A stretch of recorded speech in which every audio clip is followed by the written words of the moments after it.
Hello friends, welcome to my channel साउ science classes.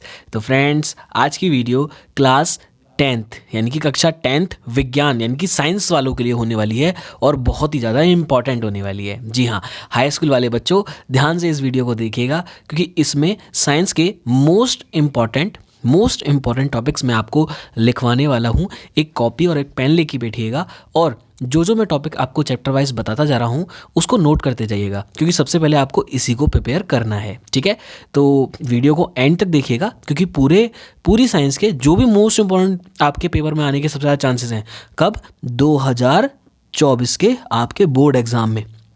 ठीक है, तो उनको मैं समझाने वाला हूँ। बाकी वीडियो अच्छी लगे तो वीडियो को लाइक कीजिएगा और अपने दोस्तों के साथ शेयर कर दीजिएगा ताकि ज़्यादा से ज़्यादा लोग हमारे साथ जुड़ पाएँ और अपनी पढ़ाई को ईजी बना पाएँ।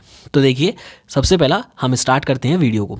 देखिए, सबसे पहला हमारा टॉपिक है जो कि पार्ट 1 का ही है। आपका पार्ट देखो, आपको पता है कि स्टार्टिंग में 4 चैप्टर आपके किसके हैं, केमिस्ट्री के हैं। तो सबसे पहले हम केमिस्ट्री के ही, मतलब साइंस के अंदर भी क्या है, केमिस्ट्री, फिजिक्स और सेम केमिस्ट्री है, फिर बायो है, फिर फिजिक्स है। ठीक है, तो ऐसे करके टॉपिक्स बटे हुए हैं, ऐसे करके चैप्टर्स बटे हुए हैं। तो सबसे पहले हम देखने वाले हैं हमारा पहला टॉपिक है ऊष्माक्षेपी तथा ऊष्माशोषी अभिक्रियाएं। ठीक है, ये भी अपने आप में मोस्ट इंपॉर्टेंट टॉपिक है। ठीक है, तो जो मैं टॉपिक बताता जाऊँ उन सबको आपको क्या करना है, नोट डाउन करना है। Very good. नेक्स्ट है रेडॉक्स अभिक्रिया। ठीक है, तो रेडॉक्स अभिक्रिया के अंदर जी आता है तो आपको जरूर करना है रेडॉक्स अभिक्रिया। ठीक है, ये भी हो गया बहुत इंपॉर्टेंट। ठीक है, उसके बाद में संक्षारण। क्या है, संक्षारण और विकृत गंध्यता, और ये दोनों आपको एग्जाम्पल्स के साथ में जरूर करने हैं। किसके साथ, एग्जाम्पल्स के साथ में। ठीक है, तो संक्षारण को रोकने के उपाय भी आपको करने हैं। ये बहुत ज़्यादा इंपॉर्टेंट टॉपिक है। फिर नेक्स्ट आता है रासायनिक समीकरण को संतुलित करना।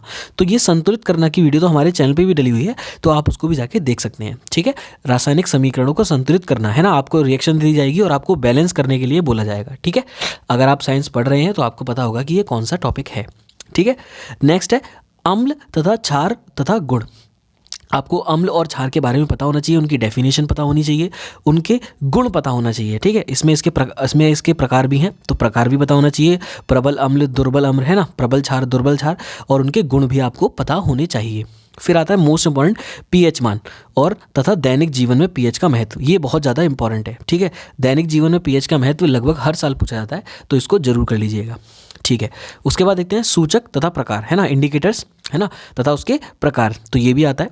ठीक है, अब आइए एक और मोस्ट इंपॉर्टेंट चीज़। ठीक है, ये जो मोस्ट इंपॉर्टेंट लिखा है मैंने रेड पेन से, इसको जरूर अच्छे से नोट डाउन कर लीजिएगा। ठीक है, बहुत ज़्यादा इंपॉर्टेंट है ये। ठीक है, ये बहुत ज़्यादा इंपॉर्टेंट है। अब क्या है ये, देखो, ये आपको बनाने की विधि आती है। ठीक है, अब बनाने की विधि कौन कौन सी आती हैं, तो देखो, नंबर 1 पे आपको बता रहा हूँ कि नंबर 1 पे कौन सी है, प्लास्टर ऑफ पेरिस। इसको बहुत अच्छे से जरूर कर लीजिएगा, रिएक्शंस के साथ में कर लीजिएगा।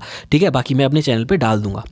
उसके बाद में धावन सोडा बनाने की विधि, विरंजक चूर्ण, है ना, ब्लीचिंग पाउडर भी बोलते हैं, कास्टिक सोडा और बेकिंग सोडा। ठीक है, ये 5 विधियां कर लीजिए, इसमें से आपको 2 देखने को आपके एग्जाम में जरूर मिलेंगी। ठीक है, लॉन्ग में भी मिल सकती हैं। ठीक है, तो ये आपके मोस्ट इंपॉर्टेंट टॉपिक हो गए। ठीक है, इस चैप्टर के पहले वाले और दूसरे चैप्टर के। ठीक है, केमिस्ट्री में। अब आता है नेक्स्ट चैप्टर हमारा धातु वाला। तो धातु तथा अधातु, इसके बारे में आपको सारी अच्छे से नॉलेज होनी चाहिए। और देखो, ये छोटी छोटी डेफिनेशंस आ गई, है ना, ये बहुत ज़्यादा इंपॉर्टेंट है। निस्तापन हो गया, भर्जन हो गया, गालक हो गया, धातुमल हो गया, प्रगलन हो गया, अपने आप में बहुत ज़्यादा इंपॉर्टेंट है, तो इनको जरूर करिएगा। फिर आता है उभयधर्मी ऑक्साइड। ठीक है, ये भी बहुत इंपॉर्टेंट है, इसको भी जरूर करिएगा। फिर है खनिज तथा अयस्क। खनिज तथा अयस्क में आपको इसके प्रकार पता होना चाहिए, खनिज तथा अयस्क में। उसके बाद आपको इनमें अंतर, जो टेबल में अंतर आता है ना, कि इधर खनिज लिखा, इधर अयस्क लिखा, है ना, इधर आपने क्या लिख दिया, खनिज, और इधर लिख दिया आपने अयस्क, और उनके 5-5 पॉइंट आपको लिखने होते हैं। तो इस तरीके से भी बहुत आता है इसका। ठीक है, ये भी करनी है। और फिर सक्रियता श्रेणी, तो सक्रियता श्रेणी जरूर करनी है, बहुत अच्छे से करनी है, बहुत ज़्यादा इंपॉर्टेंट है ना। और उसमें आपने देखा होगा तत्वों को क्रम से लगा रखा है। ठीक है, इतने से ऐसे करके क्रम में लगे हुए हैं। ठीक है, बाकी मैं अपने चैनल पे डाल दूंगा, बाकी तो आपने कर रखा है तो उसको, तो यार मैं तो अभी इंपॉर्टेंट टॉपिक्स बता रहा हूँ। ठीक है, बाकी तो इंपॉर्टेंट टॉपिक्स की वीडियो एक्सप्लेनेशन के साथ में जरूर लेके आऊँगा। सक्रियता श्रेणी, उसके बाद में संक्षारण, है ना, और संक्षारण जो हमने ऊपर पढ़ा था वो भी है, और एक संक्षारण इस वाले चैप्टर में भी है, और वो टिप्पणी में आता है। ठीक है, और ये मोस्ट इंपॉर्टेंट है। ठीक है, तो इसको जरूर कर लीजिएगा। और एक और टॉपिक है जो कि जुड़ गया है, 2023 में आ गया था, यशद लेपन, है ना, इसको भी जरूर कर लीजिएगा, यशद लेपन को। ठीक है, अब नेक्स्ट देखते हैं इसके बाद में मोस्ट, देखो मोस्ट इम्पॉर्टेंट लिख रखा है मैंने, तो ऑफकोर्स ही बात है इंपॉर्टेंट हो जाएगा, है ना। ये कार्बन वाले चैप्टर का है, सजातीय श्रेणी पर टिप्पणी। क्या है? सजातीय श्रेणी पर टिप्पणी। तो समजातीय सजातीय श्रेणी पर टिप्पणी, इसको जरूर करना है। फिर आता है मोस्ट इंपॉर्टेंट एक और, संतृप्त तथा असंतृप्त हाइड्रोकार्बन। ठीक है, संतृप्त तथा असंतृप्त हाइड्रोकार्बन। उसके बाद में आता है आयुपैसी। देखो आयुपैसी बताने की जरूरत नहीं है आपको कि कितनी ज़्यादा इंपॉर्टेंट है, मोस्ट इंपॉर्टेंट है, और कैसे बनानी है ये हमारे चैनल पे बहुत अच्छे से डली हुई है, तो आप जाके उसको देख सकते हैं। ठीक है, डिस्क्रिप्शन में उसका लिंक दे दूंगा। आईयूपीएससी मोस्ट इंपॉर्टेंट। ठीक है, फिर आता है इस चैप्टर में विस्थापन अभिक्रिया, जो कि और ज़्यादा इंपॉर्टेंट है आपके लिए। फिर आता है एस्टरीकरण, ये भी आपने सुन रखा होगा, इंपॉर्टेंट है। फिर है एथेनॉल से एथिलीन कैसे प्राप्त करेंगे, ये क्वेश्चन भी अपने आप में बहुत ज़्यादा इंपॉर्टेंट है। और ये क्वेश्चन देखो स्टार लगा दे रहा हूँ, ये क्वेश्चन हर साल आता है और इस बार भी आएगा। साबुन तथा साबुनीकरण और प्लस मिसेल। ठीक है, साबुन तथा साबुनीकरण प्लस मिसेल अपने आप में बहुत ज़्यादा इंपॉर्टेंट है, तो इसको जरूर करिएगा। फिर है एथेनोइक अम्ल बनाने की विधि। क्या है? एथेनोइक अम्ल बनाने की विधि। तो ये देखो मैंने आपको टोटल 25 क्वेश्चन करा दिए केमिस्ट्री में। ये अपने आप में बहुत ज़्यादा इंपॉर्टेंट क्वेश्चन थे। इसके अलावा बायो और फिजिक्स के हैं, वो मैं भी आपको बता रहा हूँ, बाकी इनको जरूर कर लीजिएगा सबसे पहले, है ना। ये जो मैंने बता दिए, इनको वीडियो को दोबारा देख लीजिएगा, पॉज कर करके वीडियो को। आप क्या करेंगे, इन सारे टॉपिक्स को अच्छे से लिख लेंगे पहले। ठीक है, आइए शुरू करते हैं। नेक्स्ट हमारा जो है बायो का। ठीक है, तो स्टार्ट करते हैं। देखिए सबसे पहला है हमारा प्रकाश संश्लेषण। आई थिंक आपको बताने की जरूरत नहीं है कि प्रकाश संश्लेषण सबसे मतलब चैप्टर का एक बैकबोन है और सबसे ज़्यादा इंपॉर्टेंट है और हर बार पूछा जाता है। तो प्रकाश संश्लेषण आ गया। फिर आ गया देखो पाचन और नामांकित चित्र। तो पाचन में देखो उसके प्रकार, यानी कि अमाशय है गया, है ना, गुदा हो गया। ठीक है, और आपका छोटी आंत बड़ी आंत, ये सब आपको पूरा पाचन फुल आना चाहिए, मैंने इसलिए फुल लिख दिया है। तो पाचन आपको फुल आना चाहिए और नामांकित चित्र भी आना चाहिए। ठीक है, नामांकित चित्र भी आना चाहिए। फिर है पोषण। पोषण में स्वपोषी पोषण, है ना, स्वपोषण ये सब होते हैं, विषमपोषी पोषण, तो ये सब आपको आने चाहिए और उसके प्रकार वगैरह सब आपको अच्छे से प्रिपेयर होने चाहिए। ठीक है, मैं मोस्ट इम्पॉर्टेंट बता रहा हूँ आपको, है ना, तो इनको जरूर कर लीजिएगा। और वीडियो अच्छी लग रही है तो वीडियो को लाइक करिएगा। नेक्स्ट है वाष्पोत्सर्जन। ठीक है, क्या है? वाष्पोत्सर्जन। रंध्र है, प्लस इसका मैं चित्र लिखना भूल गया, इसका चित्र भी कर लीजिएगा रंध्र का, है ना, इंपॉर्टेंट है। उसके बाद में देखिए मनुष्य का दोहरा परिसंचरण, ये भी बहुत ज़्यादा इंपॉर्टेंट है और ये क्वेश्चन आया है, बहुत बार आया है। फिर क्या है, देखो ये तो आपको बताने की जरूरत नहीं है, बहुत ज़्यादा इंपॉर्टेंट है। हृदय क्या है और कार्य और उसका चित्र। ठीक है, हृदय का कार्य और चित्र। ठीक है, ये आपको जरूर बनाना है। फिर है वायवीय तथा अवायवीय श्वसन। उसके बाद में देखो ये हो गया आपका बहुत ज़्यादा इंपॉर्टेंट, क्या? वृक्काणु या नेफ्रॉन फुल प्लस इसका डायग्राम। ठीक है, इसको मैं ज़रूर डालूंगा अपने चैनल पे पूरा समझा के, तो चैनल पे बने रहिएगा। फिर है यकृत तथा कार्य। यकृत तथा कार्य, इसको भी अच्छे से समझ लीजिएगा और इसको प्रिपेयर कर लीजिएगा। ठीक है, आइए चलते हैं इसके बाद नेक्स्ट वाले उस पे चैप्टर पे बायो के, जो कि है मस्तिष्क वाला। तो मस्तिष्क तथा उसके प्रकार और प्लस आपको चित्र पता होना चाहिए। ठीक है, मस्तिष्क के प्रकार, प्रमस्तिष्क होता है ना, मेडुला ऑब्लोगेंटा, ये सब आपको पता होना चाहिए। मेरुरज्जु भी, है ना, मेरुरज्जु भी मस्तिष्क का एक पार्ट होता है, वैसे तो पुच्छ बोलती है उसकी जुड़ी हुई, इसको भी आपको करना है अच्छे से। फिर है तंत्रिका तंत्र, है ना, तथा नामांकित चित्र। तो तंत्रिका तंत्र में कोई भी किसी भी एक का तंत्रिका तंत्र का आपको नामांकित चित्र पता होना चाहिए। ठीक है, वैसे न्यूरॉन का बहुत ज़्यादा इंपॉर्टेंट है। फिर आता है जीव जनन कैसे करते हैं, उस वाले चैप्टर से। तो देखो प्रजनन क्या है, इसके बारे में पूरी नॉलेज होनी चाहिए आपको, अच्छे से आना चाहिए। फिर है मादा जनन तंत्र प्लस उसका चित्र और नर जनन तंत्र प्लस उसका चित्र। देखो मादा का 2023 में भी आ चुका है और 2022 में भी आ चुका है, बहुत ज़्यादा इंपॉर्टेंट है, और नर का भी आ चुका है। तो ये किसी भी सेट में टपक जाती हैं, तो आपको जरूर करना है, इनको प्रिपेयर करना है और डायग्राम को डेली बना के देखिए, क्योंकि ये आपके गिने चुने नंबर पक्के कर देगा, है ना, 5 से 8 नंबर आपके इसमें से पक्के हो जाएंगे। तो इसको अच्छे से प्रिपेयर करना है। फिर देखो ये क्वेश्चन भी बहुत ज़्यादा इंपॉर्टेंट है अपने आप में और इसकी नॉलेज भी होनी चाहिए। परिवार नियोजन तथा जनसंख्या नियंत्रित करने के लिए इसकी विभिन्न विधियाँ। अगर आपने ये जनन तंत्र वाला चैप्टर नहीं देखा है तो ठीक है, मैंने अपने चैनल पे डाल रखा है बहुत अच्छे से, जीव जनन कैसे करते हैं, इसको जरूर देखिएगा, आपको बहुत अच्छे से समझ में आ जाएगा। एक ही वीडियो में आपको आधे घंटे की वीडियो पूरा देखेंगे, चैप्टर क्लियर हो जाएगा। परिवार नियोजन तथा जनसंख्या नियंत्रित करने के लिए इसकी विभिन्न विधियाँ। ठीक है, बहुत ज़्यादा इंपॉर्टेंट है। सबसे पहले परिवार नियोजन, फिर जनसंख्या नियंत्रित करने के लिए इसकी विधियाँ। फिर है मानव में लिंग निर्धारण प्रक्रिया। ठीक है, ये भी बहुत ज़्यादा इंपॉर्टेंट है क्वेश्चन। अब देखो ये और ज़्यादा इंपॉर्टेंट आ गया, पुनरुद्भवन, है ना, हमेशा का है ये तो हमेशा आता ही है, पुनरुद्भवन। फिर है कायिक प्रजनन, ये भी आने लग गया है 2-3 साल से, इसको भी करना है। और फिर आता है एक और पार्ट मुकुलन। ये सारे टॉपिक आपको मेरी वीडियो में मिल जाएंगे, आधे घंटे की वीडियो में सबको समझ में आ जाएगा। ठीक है, परागकण का नामांकित चित्र भी मिल जाएगा, तो ये भी बहुत ज़्यादा इंपॉर्टेंट है। पुष्प की अनुदैर्घ्य काट का नामांकित चित्र, ये भी मिल जाएगा उस वीडियो में, आधे घंटे की वीडियो में, तो सब कुछ सारे टॉपिक आपको मिल जाएंगे। ठीक है, फिर आता है विखंडन, ये भी उसमें मिल जाएगा। ठीक है, यहाँ तक आपको सारे टॉपिक उसमें मिल जाएंगे। ठीक है, तो इसको जरूर देख लीजिएगा वीडियो को। ठीक है, बाकी वीडियो को मैं डिस्क्रिप्शन में दे दूँगा, नहीं तो आप चैनल चैनल पे जाके उसको एक बार देख सकते हैं, ठीक है। देखिए अब आता है लास्ट बायो का चैप्टर जो कि है डीएनए, यानी कि आनुवंशिकता वाला, ठीक है। तो आनुवंशिकता हो गया, मेंडल के नियम चित्र के साथ में है ना, वो XX वाले जो होते हैं। फिर एक संकर तथा द्विसंकर संकरण वाला ये आ गया है, ठीक है, XX वाला। फिर आ गया आनुवंशिकता के बारे में पता होना चाहिए आपको, आनुवंशिकता अच्छे से। लिंग सहलग्न रोग ये बहुत आ रहा है, ठीक है।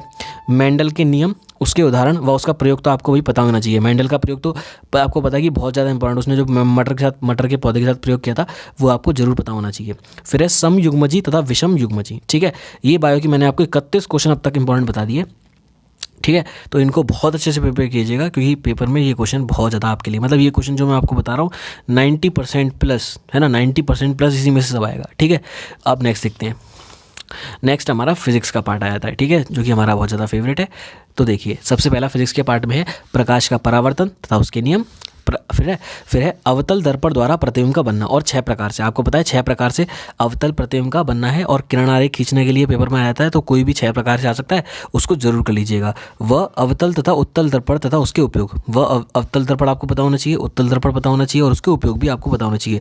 उपयोग जरूर कर लीजिएगा, बहुत ज़्यादा इंपॉर्टेंट है। फिर आता है प्रकाश का अपवर्तन व उसके नियम, ठीक है, स्नेल का नियम अच्छे से कर लीजिएगा। उत्तल लेंस द्वारा प्रतिबिंब का बनना, अब देखो दर्पण में तो अवतल दर्पण द्वारा ज़्यादा आता है, और लेंस में उत्तल लेंस द्वारा ज़्यादा आता है, तो इसलिए मैंने इन पे फोकस करा है, तो इसको जरूर कर लीजिएगा। अब आती है बात कि वह चैप्टर न्यूमेरिकल्स मोस्ट इंपॉर्टेंट, क्योंकि आपको पता है कि आपको क्या दे दिया जाएगा, आपको फोकस दूरी दे दी जाएगी, आपको वी दे दिया जाएगा प्रतिबिंब की दूरी, और आपको यू निकालने को बोल दिया जाएगा। इन पे बेस्ड आपको पता है 1/f बराबर होता है 1/v प्लस 1/u, और एक होता है 1/f बराबर 1/v माइनस 1/u। ये होता है दर्पण के लिए, ये होता है लेंस के लिए, और इस पे बेस्ड आपको न्यूमेरिकल पक्का मिलेंगे, ठीक है। ये मैं अपने चैनल पे बहुत जल्दी कराने वाला हूँ, ठीक है। तो कमेंट करिएगा कि आपको ये न्यूमेरिकल्स चाहिए कि नहीं चाहिए, ठीक है। तो ये बहुत ज़्यादा इंपॉर्टेंट हो जाएंगे, इसको भी आप करते रहिए। फिर आता है लेंस की क्षमता, है ना, पावर, इसको भी करिएगा। आवर्धन क्षमता है ना, रेखीय आवर्धन जिसको बोलते हैं M, है ना, वो भी बहुत इंपॉर्टेंट है, उसकी डेफिनेशन। फिर आता है मानव नेत्र वाला चैप्टर, मानव नेत्र व उसकी संरचना और चित्र सहित करनी है। क्या करनी है? चित्र सहित करनी है अच्छे से, ठीक है। उसके जो टाइप से सारे पढ़ने हैं, उसके पीत बिंदु हो गया है ना, ये सब रेटिना वगैरह सब अच्छे से पढ़ना है। फिर है निकट दृष्टि दोष, देखो ये तो पेपर में गिना चुना है बेटा, देखो कि ये दूर दृष्टि दोष और निकट दृष्टि दोष निवारण सहित है ना, इसमें 2 डायग्राम बनते हैं। एक तो जो मतलब जो निकट दृष्टि हो जाता है, और फिर जब लेंस लगा देते हैं निवारण कर देते हैं, तो उसके बाद का चित्र, ठीक है। तो इन दोनों में से कोई एक तो पक्का ही आना है, तो इन दोनों को बहुत अच्छे से प्रिपेयर कर लो, है ना, ये मैं करा दूंगा। प्रिज्म से प्रकाश का अपवर्तन, ये बहुत इंपॉर्टेंट है, इसको जरूर कर लीजिएगा। फिर है प्रिज्म द्वारा प्रकाश का वर्ण विक्षेपण, ये भी बहुत ज़्यादा इंपॉर्टेंट है ना, वो 7 रंगों में विभक्त हो जाता है ये सब। टिंडल प्रभाव, ये भी बहुत इंपॉर्टेंट है, प्लस इस वाले चैप्टर के न्यूमेरिकल्स, है ना, मानव नेत्र के न्यूमेरिकल इसमें से बहुत आते हैं, ठीक है। अब आ गया मोस्ट इंपॉर्टेंट चैप्टर, जो कि सबको बहुत पसंद आता है, ओम का नियम। ये तो पता ही है आपको, ओम का नियम तो फेमस है और बहुत आता है, और उसका सत्यापन भी आने लग गया है, इसको भी जरूर करिएगा। और ये तो भाई मेरा ही फेवरेट है, तो मैं भी अपने चैनल पे जल्दी से फटाफट से कराने वाला हूँ। श्रेणी क्रम व समांतर क्रम में प्रतिरोध जुड़े हो तब का सूत्र आपको ज्ञात करना होता है। R बराबर R1 plus R2 plus R3, और 1/R बराबर 1/R2 plus 1/R3 plus 1/R2 plus 1/R3, ऐसे करके जो फॉर्मूले ड्राइव करते हैं, ये दोनों जरूर आते हैं, बहुत ईजी हैं, ठीक है, बहुत ईजी तरीके से कराऊंगा, देख लीजिएगा, इसलिए कह रहा हूँ चैनल पे बने रहिएगा। न्यूमेरिकल श्रेणी व समांतर क्रम प्रतिरोध वाले, ठीक है। देखो डायग्राम पे इस तरीके से डायग्राम पे आपको डायग्राम दे दिया जाएगा, प्रतिरोध श्रेणी क्रम में होंगे, समांतर क्रम में होंगे, इस तरीके से जुड़ रहे होंगे, ठीक है। और ये इस तरीके से जुड़ गया, फिर इसके इसमें जुड़ गया, ठीक है, इस तरीके से जुड़े होंगे, आपको सॉल्व करना होगा उसको, है ना, आपको तुल्य प्रतिरोध निकालना होगा। तो इस तरीके के न्यूमेरिकल मैं कराऊंगा, और अपनी बुक में भी आप करते रहिए, बहुत इंपॉर्टेंट है। विद्युत सामर्थ्य, तो विद्युत सामर्थ्य भी बहुत इंपॉर्टेंट है। विद्युत विभव हो गया, विद्युत विभवांतर हो गया, ये भी बहुत ज़्यादा इंपॉर्टेंट है। चुंबकीय क्षेत्र वाला चैप्टर आ गया, तो चुंबकीय क्षेत्र जरूर करिएगा। विद्युत धारा का चुंबकीय प्रभाव करिएगा। फ्लेमिंग के बाएं हाथ का नियम प्लस उसका चित्र, जो ऐसे करके थंब बनाने वाला था ना बाएं हाथ के नियम का, तो उसको बनाइएगा। परिनालिका भी बनाइएगा, है ना, परिनालिका भी, ये परिनालिका होती है, ठीक है। और इसमें से इस तरीके से आपने देखा होगा, ये प्रणालिका वाला डायग्राम है, इसको भी आपको करना है। विद्युत मोटर की कार्यविधि चित्र सहित करनी है, और विद्युत मोटर की कार्यविधि आपको बहुत अच्छे से करनी है। साथ में फ्यूज भी आने लग गया, तो फ्यूज को भी करना है बहुत अच्छे से, ठीक है। फिर आता है नेक्स्ट चैप्टर, उसके बाद जो हमारा पर्यावरण वाला है, ओजोन परत, फिर है खाद्य श्रृंखला, फिर है खाद्य जाल, फिर है पर्यावरण को परिभाषित करो, ठीक है। तो ये मोस्ट इंपॉर्टेंट मैंने आपको 24 क्वेश्चन बता दिए इसमें, ठीक है। तो 24 क्वेश्चन उसमें बताए मैंने फिजिक्स में, 31 क्वेश्चन मैंने आपको बायोलॉजी में बता दिए, है ना, ये आपको मैंने 31 क्वेश्चन बता दिए, और 25 क्वेश्चन मैंने आपको केमिस्ट्री में बता दिए, 25 क्वेश्चन, ठीक है। तो आई होप आपको वीडियो अच्छी लगी हो, और वीडियो अच्छी लगी तो वीडियो को लाइक करिएगा, और अपने दोस्तों के साथ जरूर शेयर करिएगा, ठीक है। बाकी मिलते हैं ऐसी ही इंपॉर्टेंट नेक्स्ट वीडियोस में, और आपको किसी भी टॉपिक की अगर वीडियो चाहिए तो आप मुझे कमेंट जरूर करिएगा, ठीक है। बाकी मिलते हैं बहुत जल्द नेक्स्ट वीडियो में, तब तक के लिए गुड बाय गाइस।